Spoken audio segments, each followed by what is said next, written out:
here though. If you know me, it's been a long road. I didn't think I'd be here talking to a mother-daughter conference, talking about God at that. You know, I didn't see this coming for me, but I'm so thankful for everybody that came that I invited. Thank you, Angel. Hermana Way, my sister back there getting food. Thank you, everybody that came out. So my perspective, what I want to tell you guys about yourselves is that you guys are more than conquerors. Okay? You guys are all more than conquerors. So if you can, I need you guys to get up and follow my instructions. If you don't mind, standing up. Need some minutes. Need some minutes. Are you guys ready? Go like this. I am more than a conqueror. A conqueror just takes something. You know, just something. So one more time. I am more than a conqueror. Amen. Instead of that, down, take a seat. All right. So the person who came up with this simple, elegant, but phenomenal phrase of I am more than a conqueror was a man named Paul. And when he wrote this, he was actually going into Rome with handcuffs and shackles on his feet. And he was, when he wrote this, he was being escorted to prison to become, eventually executed, become a martyr for Jesus Christ.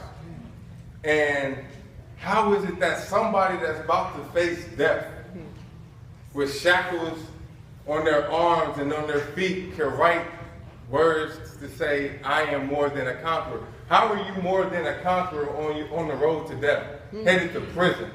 How is it that he believes he's more than a conqueror while he's facing hell on earth? That doesn't even make sense. But in Romans 8, 35, 37, Paul writes, who should separate us from the love of Christ? Shall trouble, or hardship, or persecution, or famine, or nakedness, or danger, or sword, as it is written. And he quotes a man that was a man of God's own heart, David. And David wrote, for your name's sake, we face death all day long. We are considered to be sheep to be slaughtered. That's what King David said. But my man Paul, who's walking through Rome in shackles and handcuffs, going to prison, he almost rebukes David because he says, no, I say in all these things, we are more than conquerors through him who loved us. So what he's saying is, through tribulations, we are more than conquerors. Through distress, we are more than conquerors. Amen. Through persecution, we are more than conquerors. My point. Through famine, we are more than conquerors. Though we are naked, we will not be ashamed because we are more than conquerors. Hey, y'all with me, y'all with me. No weapon formed against me shall prosper because I am more than a conqueror. Thank you, y'all with me. So now the question is, what is being more than a conqueror? What is being more than a conqueror? Because a conqueror is something, to conquer is to gain a victory over, surmount, master, or overcome something. I'm saying it one more time. To conquer is to gain a victory over, surmount, master, or overcome something. But if you really listen to the definition, if you are to be more than that, it is to conquer is to gain victories over. It's to surmount, master, overcome things, not something. Because, remember I told you guys, I am more than a conqueror.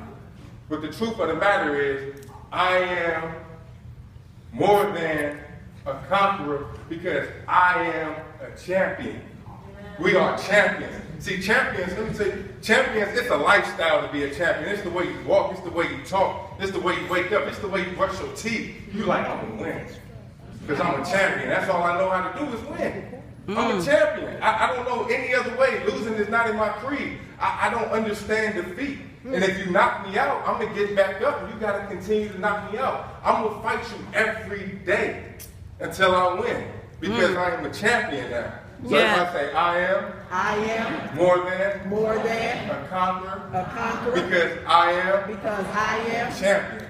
And I need everybody to reach out and grab the things. Grab the things that you are champions over, that you are more than conquerors over. Because those are the things in which we conquer. We're not just conquerors, we are beyond conquerors, we're champions. Amen. You guys with me? So, it's also a habit to be a champion. You know, to be a champion it's a habit. You can't help but to be a champion. You know, My mom, I used to get mad. I used to be like, Mom, the house is clean. Stop. You know, the house is clean. It's not clean enough. Look at this. It's cluttered. But it's a habit. Cleanliness is her habit. So for me to be a champion, I don't settle for second place. I can't. It's hard for me. I remember when I was in college, I had a great game, probably about 8 tackles, some big hits, oohs and ahs, but we lost and I cried like a child because losing, it does something to me. It doesn't fit. I'm not a loser, I'm a champion, you know? And also being a champion is a reputation. You're a champion even when you're not around, people know you are a champion. Amen. Wow. I never watched a full game of golf. I never played golf. I couldn't tell you the rules of golf. But I know who Tiger Woods is.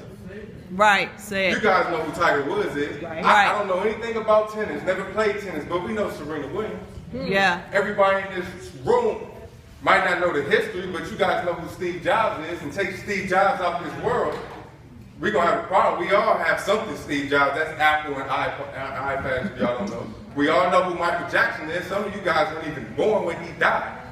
But y'all know who he is. Champions. It's a reputation. So what I want to leave you guys with are 5 values of a champion. I want to give you guys 5 values of a champion that I came up with that are valuable to me and how I feel that champions are to be and are to think and are to behave. The first thing, champions expect to win. Champions expect to win.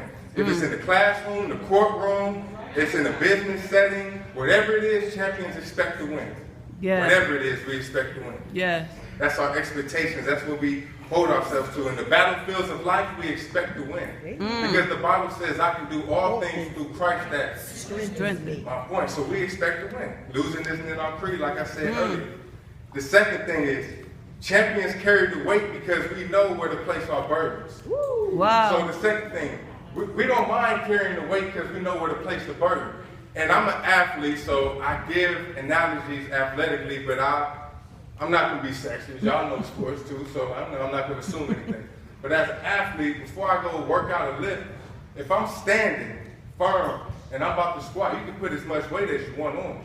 I'm not going to fall. You can put the weight on. But the weight, you don't feel it until you start to get down into it. Then when you get down into it, that's when you need your spotter. And that's what God is. Because God is your spotter. He's not taking the weight. You got to take weight because the only way to get strong is to carry some weight. That's the only way we can get strong is if we carry our weight. But He's your spotter. Yes. Because He said He won't give us more than we can bear, which is the truth. But you're going to have to lift. Hey. But some of y'all are too cute to lift. Say it, Brandon. You guys got to get your nails done. And, you guys are too cute to lift. And I'm going to tell you as a man, I told my friends over there, I said, when I met my future wife, when I first met her, I knew she was already, I met her, she was ugly. She was working out ugly, sweating, and she didn't care if I was in there, and I saw something in it. I said, that's what I need. I need somebody that don't mind getting on their knees sweating, who don't mind getting a cut on their foot or their ankle. I need somebody that's going to work. Ain't too concerned about being cute. But that's the second thing. He spots you. He spots you. He's your spotter. He wants to see what you're going to do. It's no tug and pull. I can't do nothing with you. If you want to fall, you're going to fall. But if He sees the progress, He's going to spot. He's going to lift you up. Amen. The third thing, champions, we don't make excuses. We don't make excuses. And like I said, sometimes we got to get on all fours. Sometimes we got to get on all fours and be able to climb that mountain to get over to the other side to kill the Philistines. You know what I'm saying? Sometimes we got to get over that mountain to go kill the Philistines. Because sometimes Satan will sometimes he'll put his little army in front of where you're trying to go. But that don't mean you can't get there. It's just another way you got to get there. We got to take other alternative routes sometimes, but it's okay. Because we will kill the Philistines. But we won't stop. We have to continue to go. We can't make excuses. You can't live off of what happened 20 years ago and say, I can't do this because of this and that. We can't live off that. I work with a lot of drug addicts out in Washington, D.C., and I work at a rehabilitation center. And I talk to a lot of women there, and they say, well, when I was young, I was raped and things of that nature. And I'm real sensitive to those things because that's sad, But I tell these ladies, you cannot continue to allow your rapist to rape you for the rest of your life. Eventually, we can't continue to make that excuse. We have to go and grow. We have to. Number 4. This is my favorite one. Number 4. Champions, we welcome adversity. Because in Psalms 23:5, the Bible says, "Thou hast prepared a table for me in the presence of my enemies. He anointed my head with oil, and my cup runneth over." That means haters have to be present in order to prosper. Say it. So I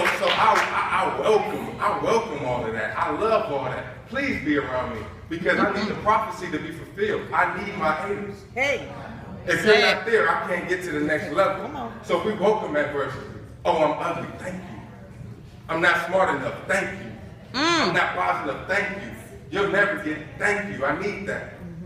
Because I'm going to get more than what even I can imagine. Come on. You know what I'm saying? So anyway, number 5. Number 5, and it's the last one. And this might be the most important one.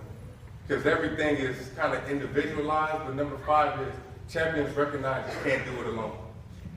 You can't do it alone. You can't be too prideful. Sometimes you're going to need help, and God will always send the helper. But let me tell you, before he sends the helper, you have to be able to work what he gave you. You got to be able to work the things. Listen to me. I started motivational speaking. I don't have a camera person. I don't have a social media person. I don't know anything about social media that nature, but I know if I'm doing the right thing for God, he's going to bring it to me. Somebody's going to see something in me and say, I want to help you.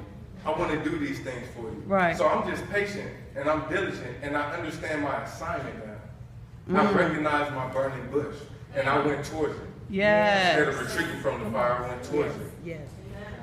So, what I want you guys to do for me right now, because I'm going to help you guys become a champion and understand where it comes from. I want you to get your left index finger, point it up, and put it on your left temple. Your right index finger, put it on your right temple. In between your fingers is where it starts. That place in between your fingers is where it starts, the renewal of your mind. That's where it starts.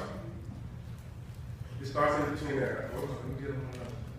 When you know whose you are, you know who you are, you also know who you are not. Hey. Say it one more time. When you know whose you are, you become to know who you are, and then you know who you are not. Amen. Okay? Because let me tell you, everything is an affirmation. Good or bad, it's an affirmation. And let me tell you, you never knew you was dumb until somebody told you you were dumb. You didn't think you were ugly until somebody told you you were ugly. You didn't think you were incapable until somebody handicapped you. You didn't believe that you couldn't reach your dreams or all your aspirations or your passion until somebody told you to be realistic. You didn't know these things until somebody told you that. But I'm here to tell you guys, now that you guys are awoken from your comas, you know, now that you guys are woken from your comas, I'm here to let you guys know who you really are. Hey.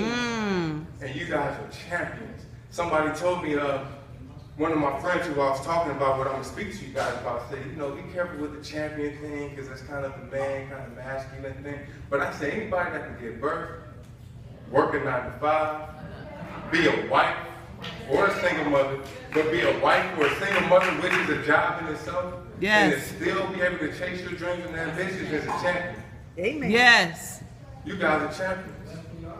And I could talk all day about this, but I was limited to 15 minutes. Amen. So, you know, I can't keep going. Praise but I God. will say thank you guys, and I appreciate you guys for coming out here and allowing me to talk to you guys. And you know what? We are all champions. So let me hear you guys say, I am. I am. I am. I am. More than a conqueror. More than a conqueror. Because I am. Because I am A champion. a champion.